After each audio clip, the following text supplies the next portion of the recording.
Pergilah engkau, setan.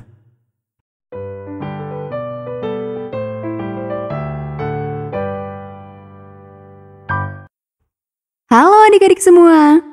Cerita Alkitab anak-anak hari ini berjudul Pencobaan di Padang Gurun. Ayat hafalannya terdapat di Mazmur 119 ayat 11. Mari kita baca ayatnya bersama-sama ya. Dalam hatiku, aku menyimpan janjimu, supaya aku jangan berdosa terhadap engkau. Pernahkah adik-adik tergoda untuk melakukan sesuatu yang dilarang oleh ibu atau ayah adik-adik? Atau pernahkah adik-adik tergoda untuk melakukan sesuatu yang adik-adik tahu salah? Setan mencobai Yesus, tetapi Yesus berkata, "Tidak." Bagaimana dia bisa begitu kuat? Mari kita dengarkan ceritanya. Yesus baru saja dibaptis oleh Yohanes. Dia perlu menyendiri. Dia ingin berdoa dan berpikir tentang apa yang harus dia lakukan di bumi. Jadi, dia pergi ke padang gurun.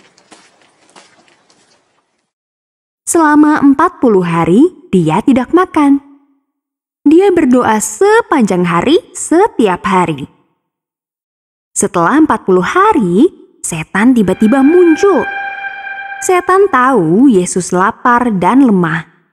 Dia berkata kepada Yesus, "Jika engkau benar-benar anak Allah, ubahlah beberapa batu ini menjadi roti."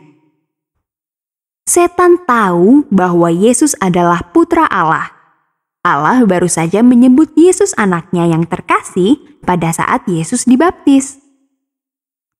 Jika Yesus melakukan mukjizat ini, dia akan menunjukkan bahwa dia meragukan firman Tuhan Allah. Selain itu, setan tahu bahwa Yesus tidak akan pernah melakukan mukjizat untuk menolong dirinya sendiri. Dia hanya akan membantu orang lain. Yesus telah mempelajari kitab suci bersama ibunya dan di sinagog yang dia dan keluarganya hadiri. Ketika setan berkata, "Ubahlah beberapa batu ini menjadi roti." Yesus memikirkan tentang hal-hal yang telah dia pelajari. Manusia tidak hidup hanya dengan makan saja, Jawabnya, tetapi dari firman yang berasal dari Allah. Allah sendiri telah berkata bahwa Yesus adalah anak Allah. Jadi, dia tidak perlu membuktikannya. Yesus ingin setan tahu bahwa menaati dan mempercayai Tuhan Allah lebih penting daripada makanan saat ini. Yesus tahu dia dapat bergantung pada Allah untuk menyediakan makanan baginya pada waktu yang tepat. Kemudian setan membawa Yesus ke bait suci di Yerusalem. Setan membawa Yesus ke salah satu tempat tertinggi di bait suci. Itu mungkin tempat di mana imam berdiri meniup trompet untuk memanggil orang-orang untuk beribadah. "Jika engkau anak Allah, Ejek setan, lompatlah. Kitab suci mengatakan Bapamu akan mengirim malaikat untuk menyelamatkanmu. Mereka akan menangkap dan menjagamu agar kakimu tidak terhantuk batu." itu benar. Allah telah berjanji bahwa para malaikat akan mencegah umatnya jatuh ke bebatuan. Tetapi Yesus tahu, dia seharusnya tidak dengan sengaja menempatkan dirinya dalam bahaya dan dia tidak ingin menggunakan kekuatan yang Tuhan berikan kepadanya untuk menyelamatkan dirinya sendiri. Jadi, dia tidak melompat. Kitab suci juga mengatakan, "Jangan mencobai Tuhan Allahmu." Jawab Yesus. Setan mencoba satu hal lagi. Dia membawa Yesus ke gunung yang tinggi. Di sana, dia menunjukkan kepada Yesus semua kerajaan dunia. "Sujud dan sembahlah aku, Dia meminta. dan semua ini bisa menjadi milikmu." Setan berbohong. Dia tidak bisa menjanjikan dunia kepada Yesus. itu bukan miliknya. Dunia dan segala isinya adalah milik Tuhan.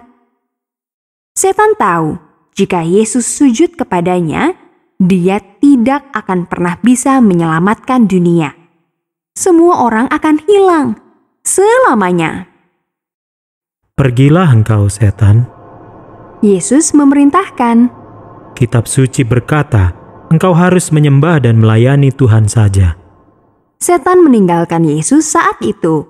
Dia tahu Yesus tidak akan pernah menyembah siapapun kecuali Bapanya.